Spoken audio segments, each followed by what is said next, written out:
Hello there YouTube, my name is Chuggy and today I'm bringing you a plethora of gameplays for this Question Time Part 12. Today guys, I'll be playing some Gunmaster on Zebra Tower, some Conquest Domination on Operation 9 to 5, some Team Deathmatch on Carg Island, and some Rush on Damavan Peak. And well guys, if you've never seen this before, this is Question Time. This is where I answer your submitted questions in comments on previous videos, whatever else, and I answer the questions basically to best of my ability, truthfully, honestly, all that kind of jazz. One thing I would like to mention though before I get into the questions this week is again a colossal thank you. You may or may not have realised, but over the last few days I've hit 3,000 subscribers, and really what I want to say guys first of all is a massive thank you to each and every one of you.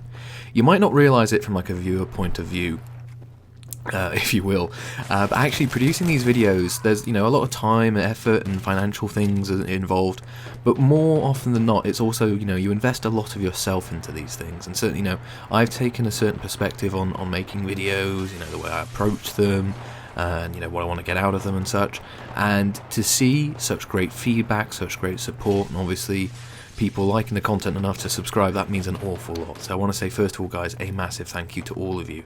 And actually with that, it's a pretty good point to roll into the first question, because it is somewhat related actually. So the first question this week comes from TomJake767, and well, you may recognise that as being Tom from my squad, and he asks the question of, well, essentially, let me put it like this. So, while I was starting out YouTube, Tom was also starting out his own channel on YouTube. You should check him out. He does Formula 1 related stuff. I'm in most of the videos. We have, good time and laughs and whatnot. And basically, he asked me a question, how should he approach making videos for YouTube? And I told him the following, and I would say the same to everyone else. You need to make the videos that you want to make. If you don't want to make a particular video about a particular game, don't, because you won't be able to put your best into it. And his question is along the lines of, do I feel I've been true to that? Because in his opinion, as of late, I've been more focused on sorting out videos and whatnot for YouTube than actually playing games. And to be honest, yeah, I can see his point of view. Certainly, as of late, I've been particularly busy with university, finishing that off. I've been obviously busy with Project PTFO. I've been busy with other things, sorting out somewhere to live for after university, that kind of thing. There's a lot of stuff going on right now. And as a result, things like making videos for YouTube take time, and they must be given the time required. And yeah, I haven't been able to game as much. Now, the thing is, as long as you're making the videos, and I stick to this. I'm making the videos that I want to make. If you want to be, one of these all great, singing people on YouTube, have massive success with the channel, the reason most people get to the point of large viewerships is because they do things their way. They don't want to conform.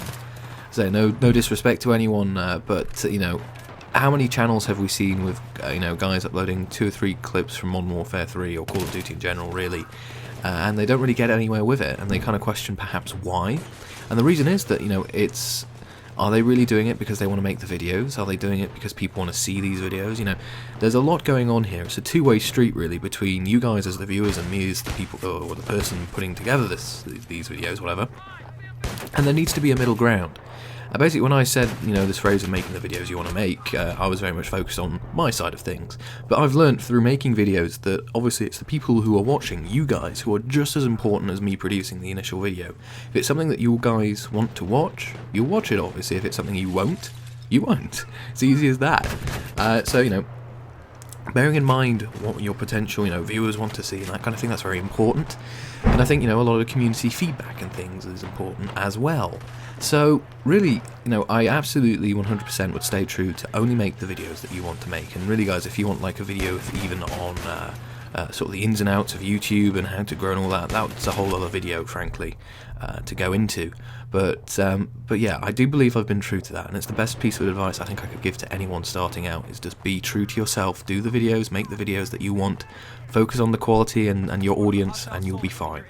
That's been my experience, and certainly with your incredible support, guys, it seems to be the feedback I'm getting as well. So again, a massive thank you, well, to Tom for the question. It's a really great question, and well, again, thank you to you guys for your excellent feedback and support. It can only help make these videos better, and that gives me a great satisfaction in doing that. So, thank you very much, guys. Thank you to Tom for that great question. A really nice, interesting, topical one there, and a great way to kick off this question time.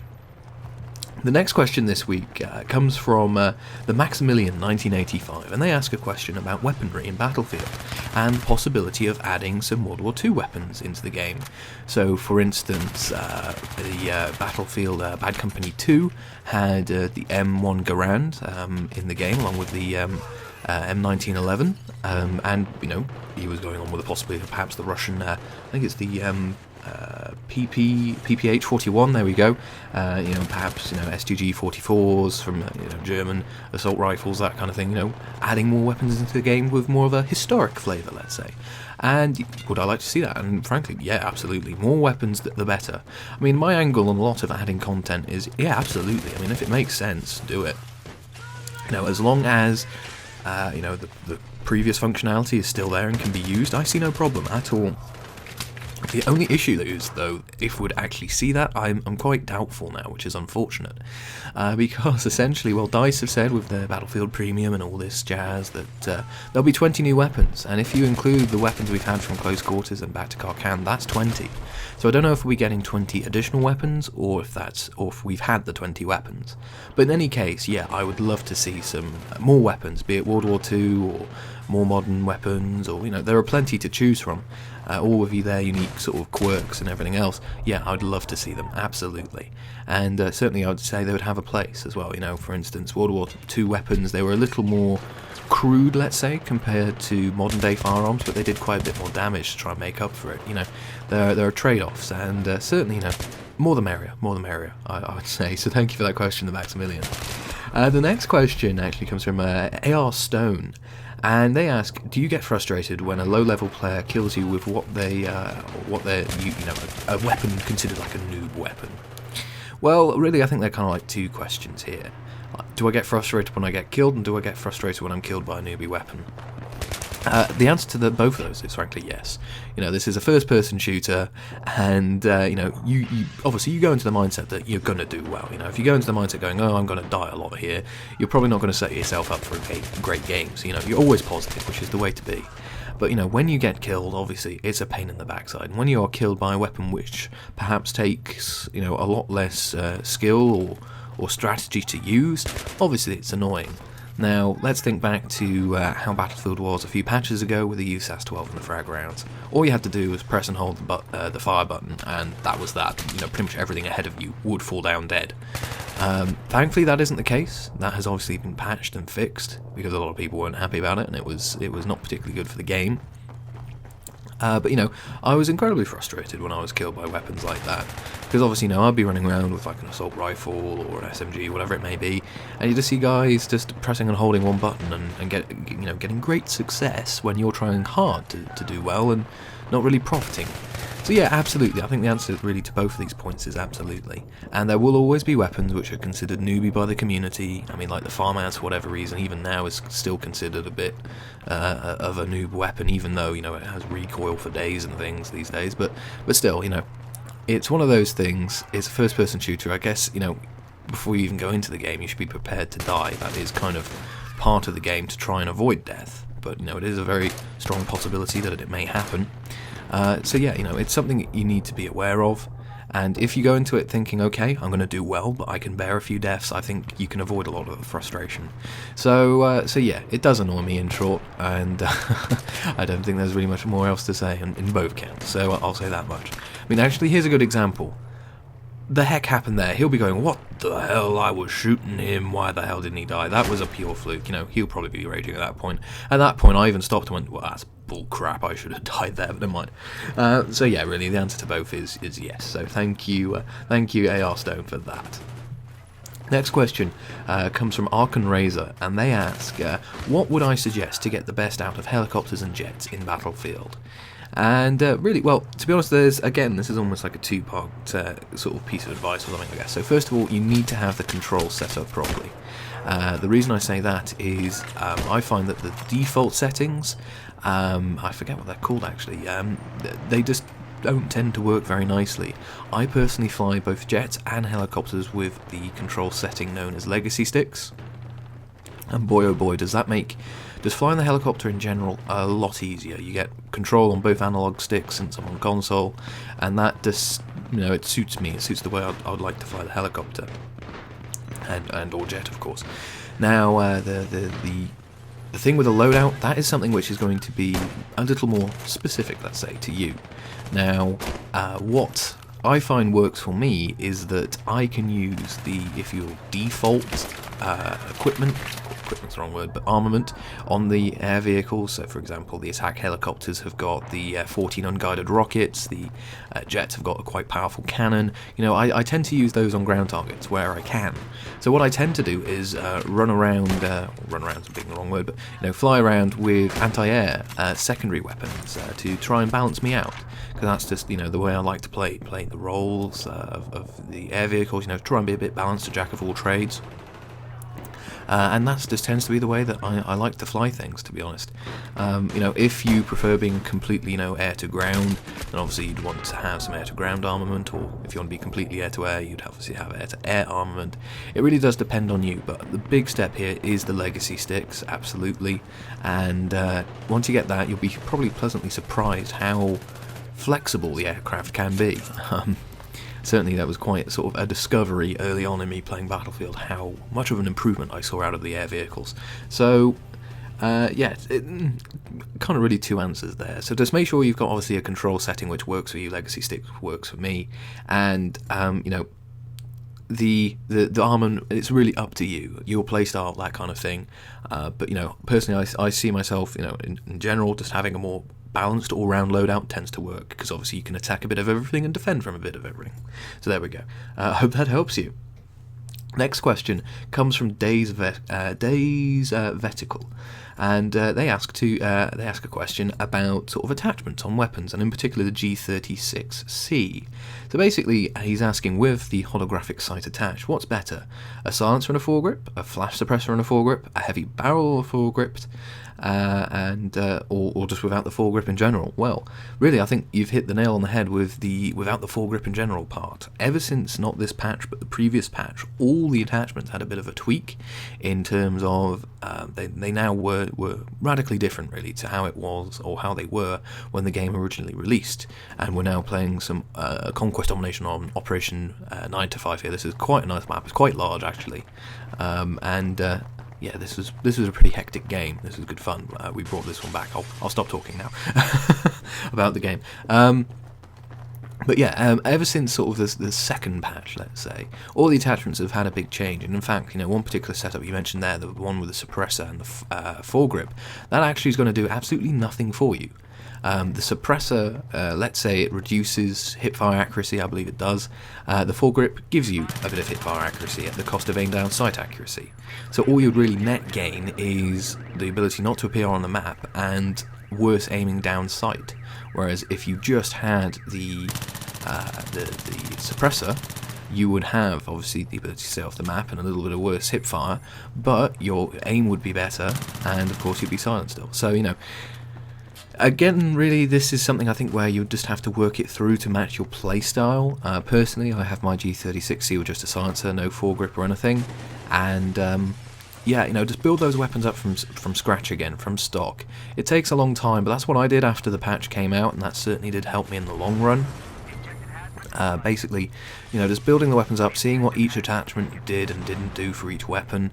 It was quite informative, because if I was using one weapon I was getting a bit of recoil, I'd go, oh, okay, I could use this to help. Like the flash suppressors become very, very valuable for that.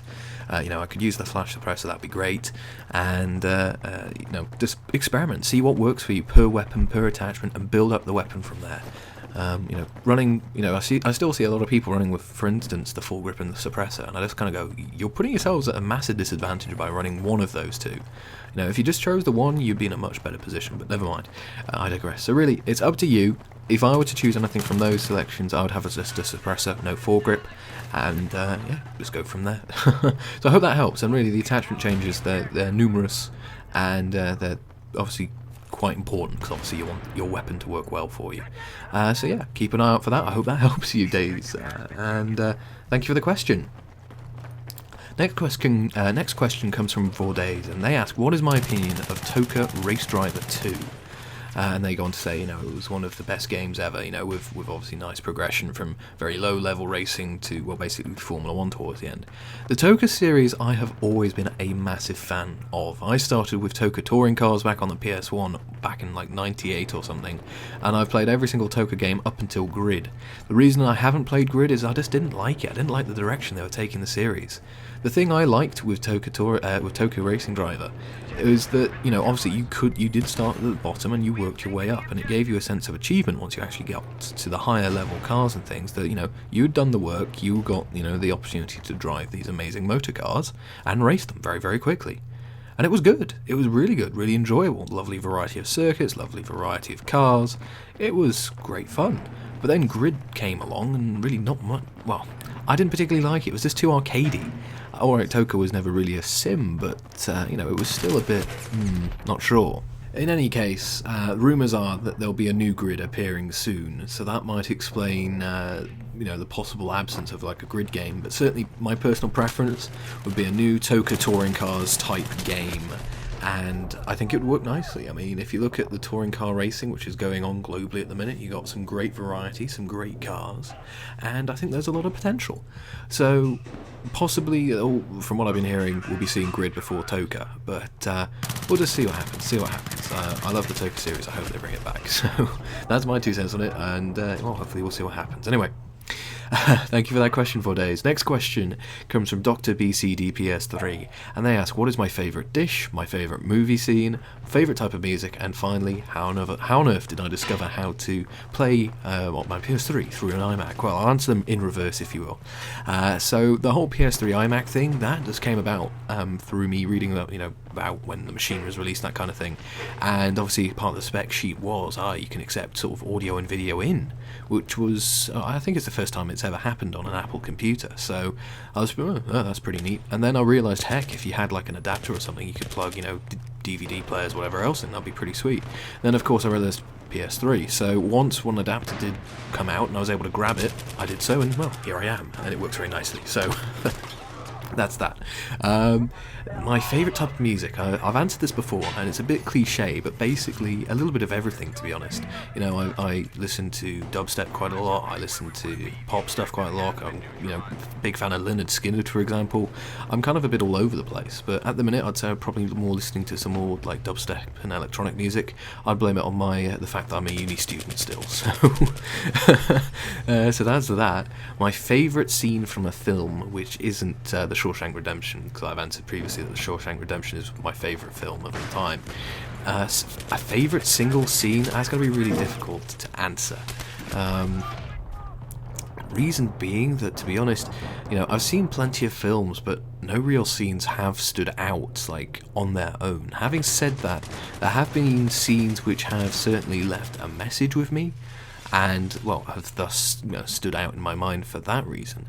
And the one scene which comes to mind, actually, is, if you can believe it, from the Simpsons movie, when, Homer goes through, and I'll try and do this without spoilers, Homer goes through, like, a little journey. I'm not quite sure if it's like a hallucination or a dream, where he basically realises the error of his ways, and as only the Simpsons can. It's obviously presentable at various levels for various audiences, and not only is there a little bit of humour, but there's a really nice moral to it. There's just a whole sequence with like I believe a Native American lady, and not only was there a bit of tongue-in-cheek slapstick humour and stuff in there, but there was a moral message too, and that was nice.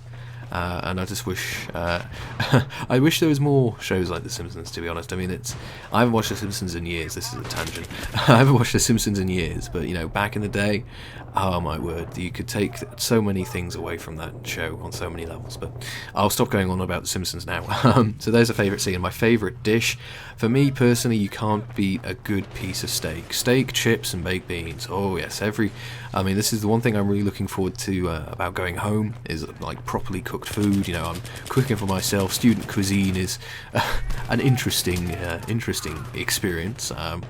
I can cook a bit, but I'm no, you know, I probably, I don't know, cremate a bit of steak or something. I'm not that good of a cook. I can just about manage a ready meal and some sausages and perhaps some bacon and gammon, but that's about it. So there you go. Thank you for those questions, Dr. BCDPS3. Some interesting ones there. And now I'm really hungry for some steak, so curses. Right, we'll move on to the next question, which comes from Mega Ownage 100, and they ask, who is my favourite Formula 1 driver of all time? Well, my favourite Formula 1 driver, you know, isn't, you know, likes of someone who's Senna or Damon Hill or anything like that. It's actually James Hunt. And the reason, well, not only was he a great racing driver, you know, he did things, but he, you know, he did things in his own way. He didn't take any shit. You know, he said things and did things as he saw him or saw them. You know, there's one very memorable moment once he'd finished racing and was commentating on the BBC with Murray Walker, where there's one driver, it's Monaco, and basically, Murray is talking about how the driver was interviewed before the race on why he was being so slow in racing recently. Basically, he was saying, oh, it's because I've switched away from turbo cars to normally aspirated engines. There's quite a big difference. And James Hunt, being an ex-racing driver, simply responded to that on national television, bullshit. That's the kind of guy he was, and not only was, you know, a character, but he could drive. He really could drive very, very well. He made his own way up, and, you know, he won the world title to boot. And, well, to you know, I mean, just in general, he had a bit of a laugh with things. I mean, he raced for a team which was, you know, the laughingstock of the pit lane. It was, you know, a party team. Their mascot was a teddy bear, but he won races with them. You know, he had a laugh, but took things seriously. You know, I think it's a good way to live, you know, not being too serious all the time. And obviously, well, unfortunately, he had a heart attack while he was in his 40s, I believe. I think it was 93, 94 when he passed away. And, well, I think he was taken from us too soon, because he's just an utter character. And I'd love to see what he'd be thinking of the racing these days, it being so close. So, James Hunt by a country mile. And I think he's sorely missed by a lot of people. And I'm going to apologise now, I'm not sure if you're picking up the background noise, but cleaners appeared to have come early. Joy. Anyway, right, moving on. Next question comes from Angry Bird 10, and they ask, boobs or ass? I really want to know. My response to this is, why not both? I'm not particularly, you know, like one, you know, a little from column A, a little from column B. You know, I'm not, you know, only looking at one or the other. If you'll excuse, oh, this is sounding really dodgy. But you know, a nice, attractive girl, hell yes. But to be honest, for me, what's more attractive is a decent personality, a good personality, in fact. You know, a personality will last, looks won't. So, you know, good personality is what I look for primarily, and that's not just me being politically correct, that's my actual view on this. So, thank you for that question. A little from column A, a little from column B, but mainly personality, and that's the way it should be. Next question comes from the White Master, and, or the Whitmaster, I should, or Whitmeister, there we go, I think I got there in the end. And they ask, it's quite an important question, I would agree. Would I answer his question, or this question? Absolutely, that's what I'll try and do now. I mean, there's a bit of like recursive, perhaps logic on something going on here about asking a question if it were asked. But yeah, you know, the whole point of this is to, you know, for me to honestly answer your questions, and that's what I'm doing here, or trying to anyway. And well, perhaps there are some nice gameplay of yeah, people getting stabbed. Lovely.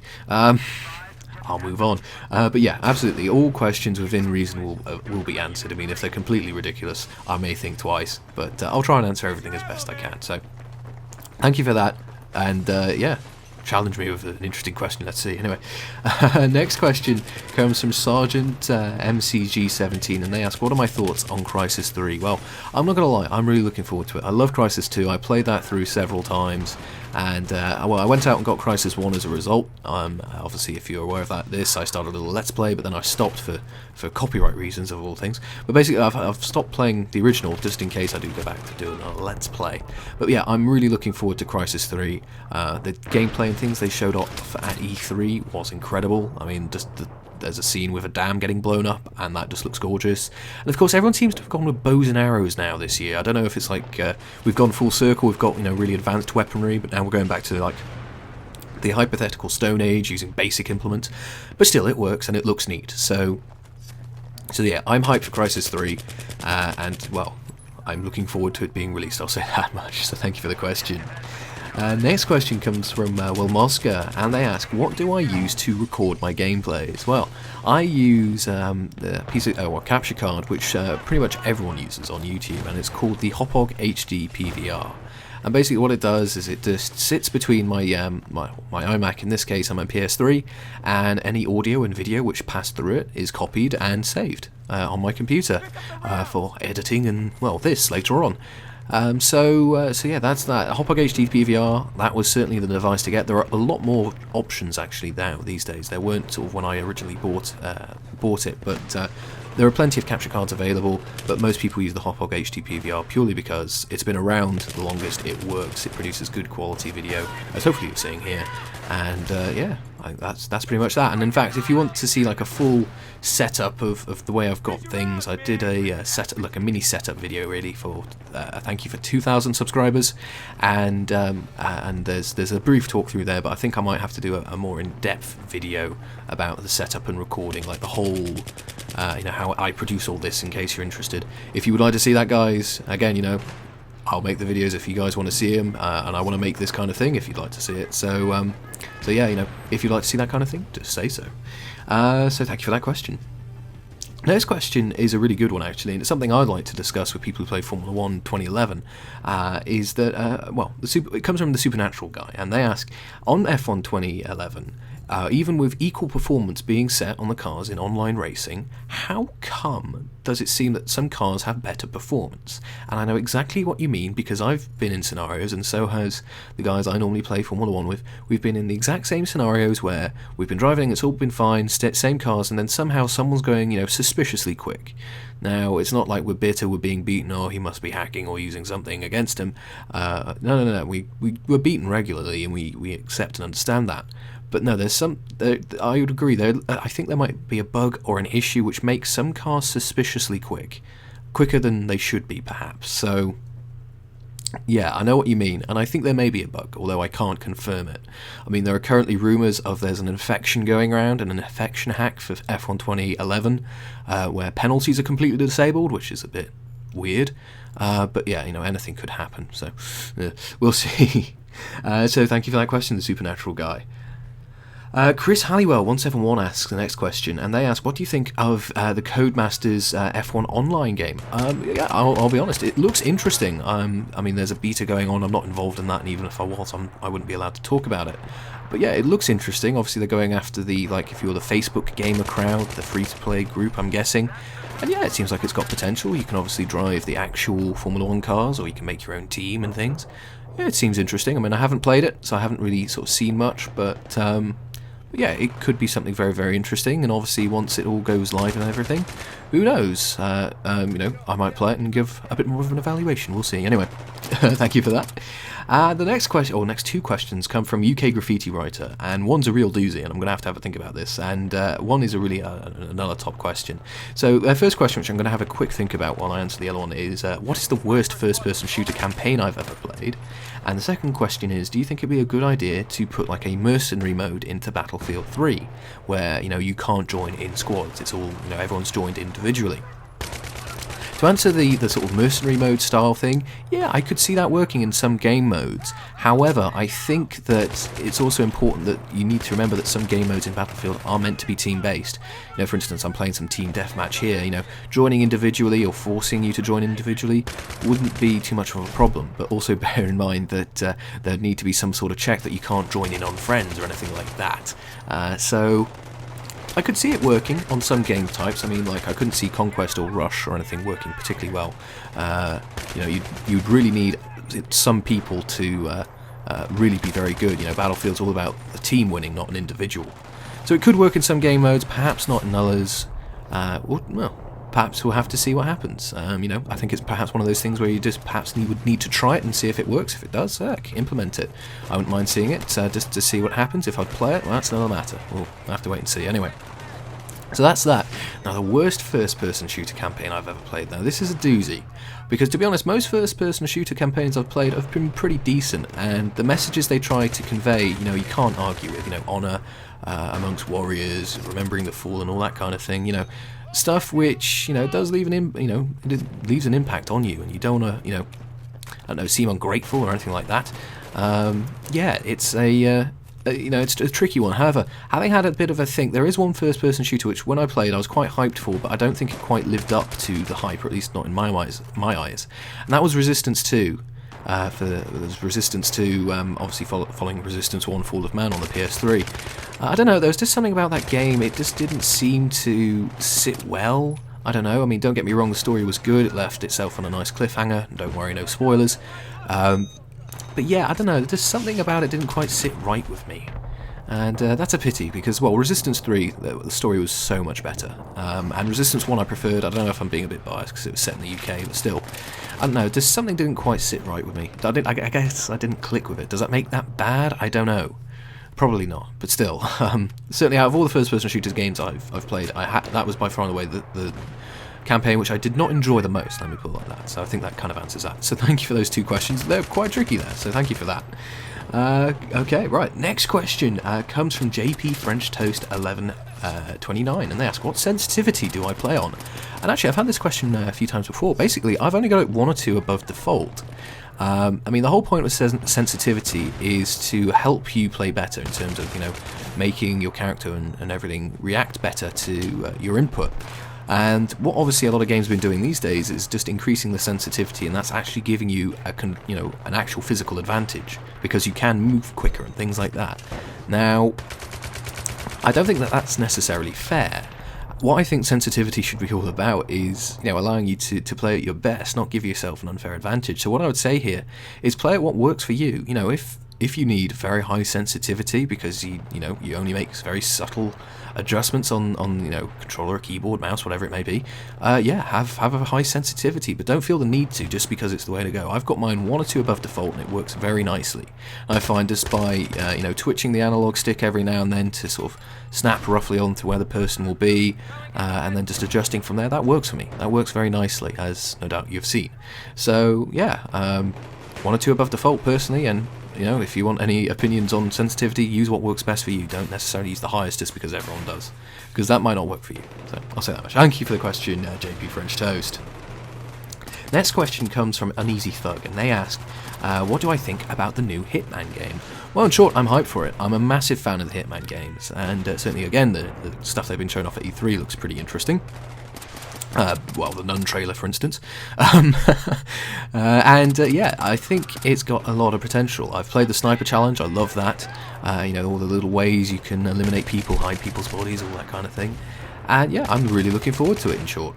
I think it's got a lot of potential, and there's obviously a lot of people quite worried because it seems to be quite actiony, not very sort of strategic, which previous Hitman games have been, but there seems to be ways. We'll just see how the actual game plays once we get it.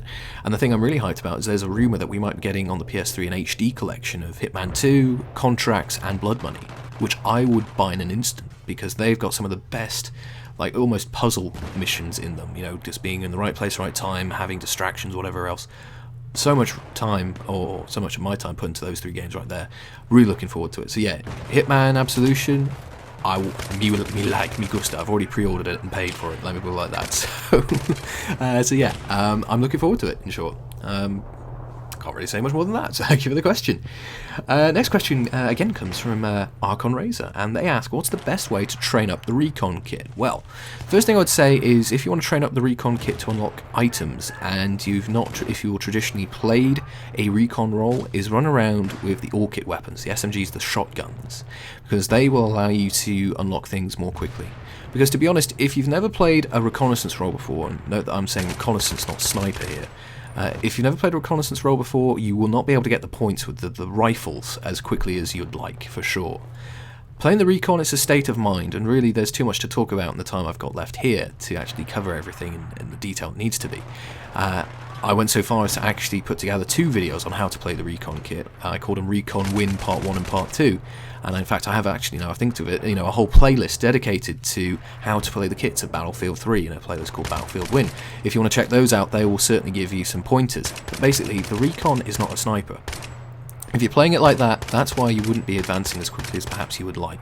So to spot, give as much information to your team as possible, you'll get the points.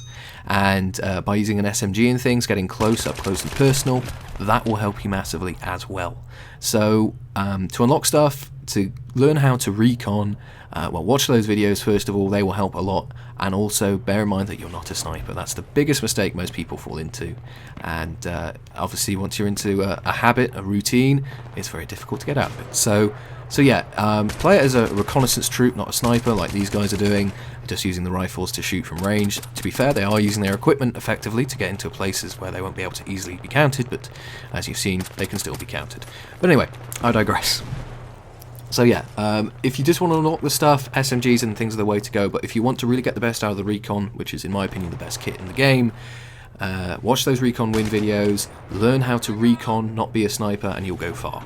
As unfortunately I lose my tags because I wasn't very intelligent there, staying on the roof. Never mind. Alright, thank you for that question. DJ Cards asks, how do I get the M1911?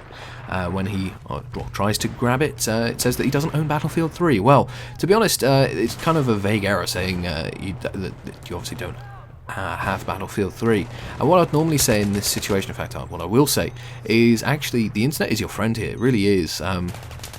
Heading onto Google or something and just putting in, can't access M1911, this error, whatever the error you've got, you'll be surprised how many people may or may not have it, and obviously therefore how many people may or may not have figured out how to fix the issue.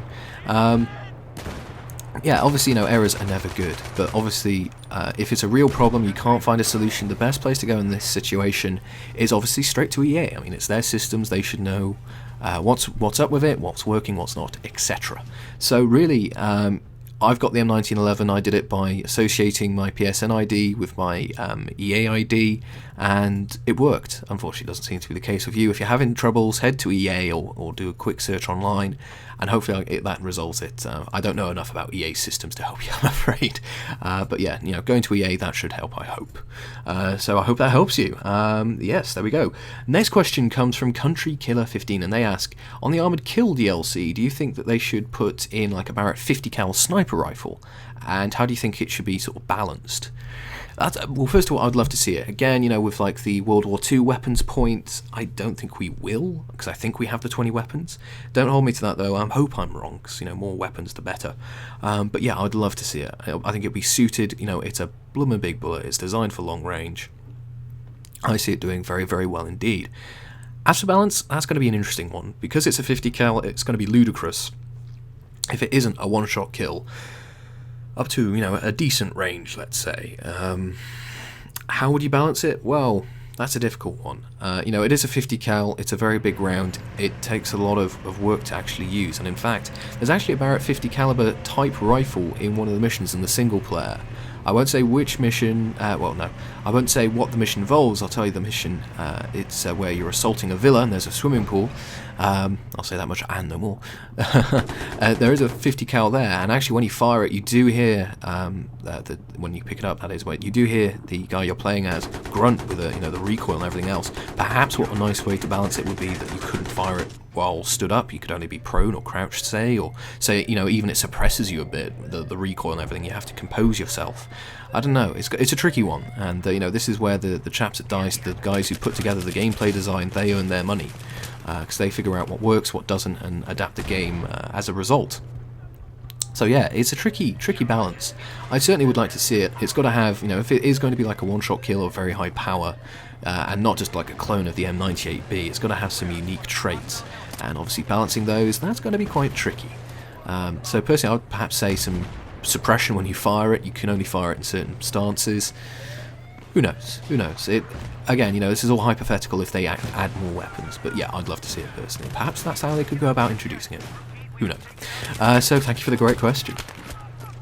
Next question comes from Ginger Cow, and they ask, do you think, Battlefield 3 should have some, like, flashbangs and stun grenades? I'm guessing this is like Alec Call of Duty.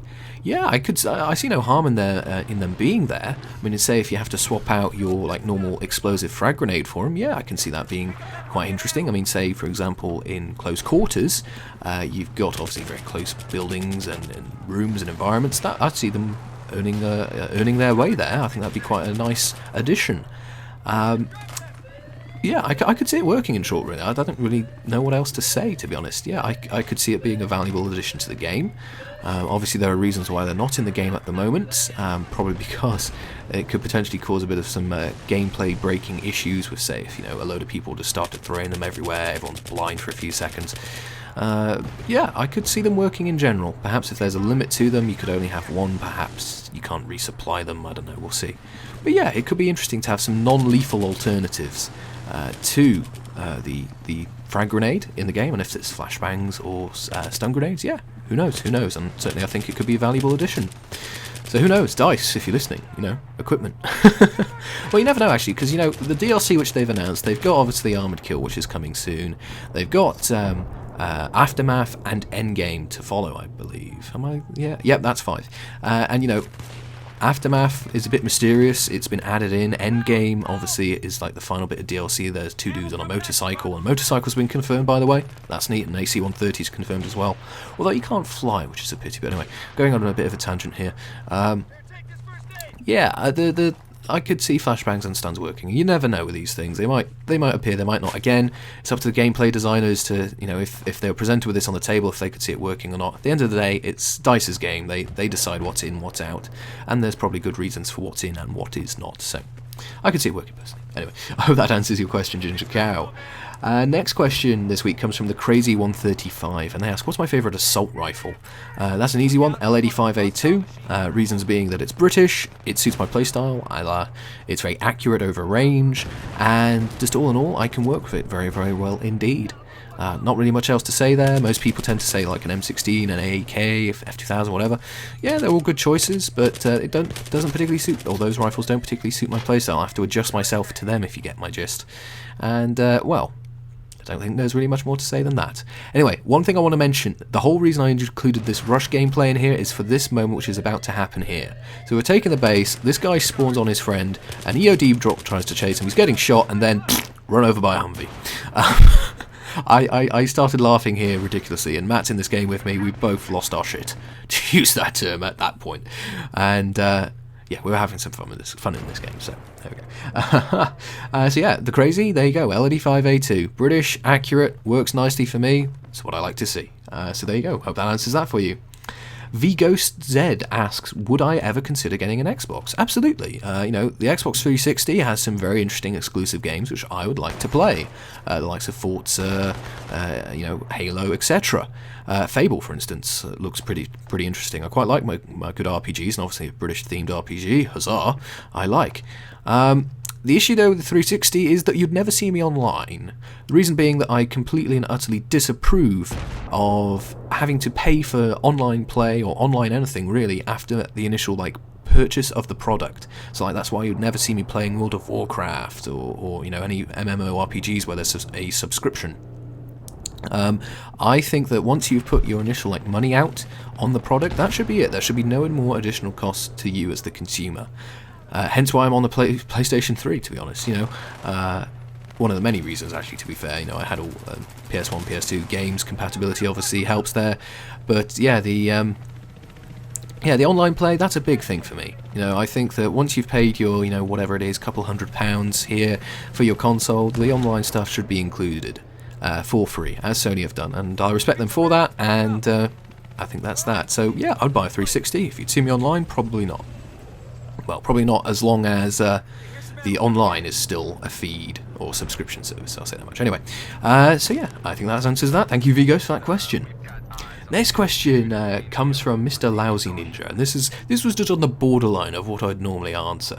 And they ask, would I rather fuck a horse in the arse or drink a homeless person's semen? My question, first of all, is why would I find myself in that situation? Well, I'd have to, do one or the other. And by the way, they caveat the question here that the homeless person may or may not have HIV. To be honest, I rather shoot myself in this situation. I don't know if it's like a Saw type thing where you've got, I've forgotten this, Jigsaw, I think it is. Do one or the other. Oh, I'm evil, whatever. Yeah, I'm not so sure about this one, but if I had to make one of those two choices, I'm not into bestiality. I think I'll put it like that. I'd probably have to go with a homeless person. I'd hope that, well, HIV I'm pretty sure can't be transmitted through semen, only through blood. So I should be safe there, but obviously if he's got HIV, that probably means that he's probably perhaps got other issues. To be honest, my option one would be shoot myself, I'll be frank. But yeah, a bit of a weird and random one here for question time part 12. Thank you for that. Shit for lunch. Shit for lunch requested some G3A3 gameplay. You just saw it in that previous team deathmatch. I hope you enjoyed that. Basically, he says it's his favourite assault rifle. What do I think of it? Well, I enjoy using it. Much like many other things, it suits my playstyle, which is what I'm looking for. High power, good over range, and yeah, I think that pretty much wraps it up, to be honest. It's a lovely weapon. Once you get the flash suppressor on it, especially these days, it becomes very, very usable. And yeah, it's a great piece of kit, which I can't recommend enough. 160,000 points in co-op, go and grab it, guys. You won't go wrong, especially once you've got that flash suppressor. It's certainly a new way to play the assault kit, although you don't have many rounds, the power it deals is something to behold, so I'll say that much. Anyway, thank you for the question, Shit for Lunch, I hope you enjoyed the gameplay. 95 DNX asks, what are my thoughts about the Close Quarters DLC, and what's my opinion, or in my opinion, what's better, Battlefield 3 or Modern Warfare 3? Well, Close Quarters DLC, I'll point you to my last video, which was, this is, well, 30 minutes of Close Quarters gameplay. In short, I adore it. It's a new take on Battlefield in terms of obviously Close Quarters. I think it works beautifully. It's similar but not the same, and the new environments really do add something. I really enjoy it. Now, what's the better game, Battlefield 3 or Modern Warfare 3? I'm not in a position to say, because I've only played a few hours of Modern Warfare 3. I played it when the game came out, and to be honest, I wasn't impressed. It seemed too similar to Modern Warfare 2 for my liking to actually go out and buy it. Not gonna lie, I've been tempted to pick it up when it's been on sale and things, but that's been pretty much it. Now, as a result, I won't make a judgment, because I don't have all the information. You know, I haven't played through the campaign or played much of the multiplayer. But certainly from what I've seen, it seems more of the same old, is what I will say. And basically, I've been there, done that, whereas Battlefield's brought some new stuff. So I'm going to reserve judgment, but what I would say is it's going to have something pretty special up its sleeves to compete with Battlefield 3 in terms of what it brings to the table and everything else. So I'll say that much. So somewhat of a non-comment or non-answer there, but never mind. Next question comes from HC Cockalocker, I hope I said that right, and they ask, because I'm in the UK, what football team do I support? Well, if you can believe it, I don't really follow football much at all. I'm more of a motorsport person, but there is one team that I do follow, a team called Barnsley, and I'll talk about why Barnsley in a minute, actually, because there's another question. But thank you for that. Sapflokdorf, I probably butchered that name as well, actually, while I'm at it, asks, since I'm half Canadian, have I ever been to Canada? Absolutely, I've been 6 or 7 times, and I love the place. Yeah, I've got relatives out there, and I love going over there. You know, it's completely different to the UK, obviously, and it's great to see friends and family, and just to explore. Well, my family's from Montreal, just to see, you know, just a different culture and everything. I mean, I went quite a few times when I was younger, but I went a year ago now, and you take things in again on a whole new level. And it's an amazing place, and I love going there, and hopefully I'll be going back there soon, hopefully to watch the Grand Prix at some point. Probably not this year, since I don't have a ticket and the race is in 3 days' time, but we'll see. But yeah, love Canada, great country, always very friendly people, great food, great times, yeah, lovely place. Next question, here we go, here's the question I was going to refer to a second ago. It comes from Lord O'Brien 96, and they ask, what part of the UK am I from? Well, I'll answer this a little bit vaguely, because I don't quite want to give away my exact location, but I'm currently in the southeast of the UK, although in my time I've been everywhere, and at one point I did live in a town called Barnsley, hence why I support the Barnsley Football Club. Go on the Tykes. I'll say that much. I've got 3 more questions. I might have to stick a freeze frame in here so I can get through them all, but I plan to do so. So quickly, from I'm Centurion, they ask, what do you dislike in Battlefield 3? I like a lot, in short. I like the way that it's tactical, yet Battlefield, yet accessible almost once you get over the initial learning curve. I like that it's realistic in terms of you have suppression, bullet drop, but not a full simulator. But I don't like the fact that, you know, there are some situations where the weapons, I guess, are balanced for fairness rather than realism. Mind you, this isn't meant to be a realistic game, so I think it's a bit unfair to say that. Let me put it like this. I do have some dislikes in Battlefield 3. For instance, I think they're perhaps pushing a premium a bit much in-game than perhaps they really need to. But having said that, you know, there's a lot of stuff I do like. So I'd say if, you know, there's a dislike, you know, analysis, there's more like than dislikes, I'll say that much. So thank you for that question. Project Renegade 4 asks, what game modes do you think would be interesting or neat to add to Battlefield? For instance, they say a mode where they're saving hostages. Yeah, that would work quite nicely. A bit Counter-Strikey, a bit more tactical. Again, to be honest, my opinion on this is, if it adds functionality and doesn't cause, aggression and anything else, bring it on. More the merrier. Obviously, Battlefield's known for its core game modes of primarily Conquest and also Rush these days. But yeah, more the merrier. And, you go on to say about, you can customize things in the servers, custom game types. You can kind of do that now. So yeah, new game modes, bring them on. But obviously you want to keep that core there at the same time. So thank you for that question. The last question this week comes from SEM Extreme, and they ask, what has been like a major achievement in my life other than something gaming related? Well, I gotta say it's my degree. I haven't got a degree yet, but it's been a hard 4 years. The light is at the end of the tunnel. I'm pretty sure I'm going to graduate with a good degree, and that's definitely something to be proud of, so I'd say that much. So thank you guys for those epic 36 questions. And if you have any questions you want me to answer next question time, all you have to do is leave them down in a comment below. They could literally be gaming, life, anything. I'll answer anything and everything within reason, as you have heard in this one. And yeah, surprise me with some interesting questions, guys. The more the merrier. Some shout-outs to give. I asked on Twitter last night if anyone would like some shout-outs, so I'm going to give a shout-out to iKirky1404 and Arsenal2022. Thank you guys for responding, and basically guys, again, thank you so very much for 3,000 subscribers. I never thought I'd get this far on YouTube, and it's thanks to you guys that I have, and I hope that I'll be able to keep bringing you the same great videos that you guys seem to be enjoying, and thank you again so much for supporting me. So as always guys, thank you so very much for watching. If you could leave a like, dislike, whatever you believe this video deserves, that'd be fantastic. If you have any questions for me or general comments, please do leave a comment down in the comment section below, and if you're new to my videos, you can always subscribe. So guys, as always, thank you so very much for watching. Thank you for 3,000 subscribers, and I'll see you next time out on the battlefield.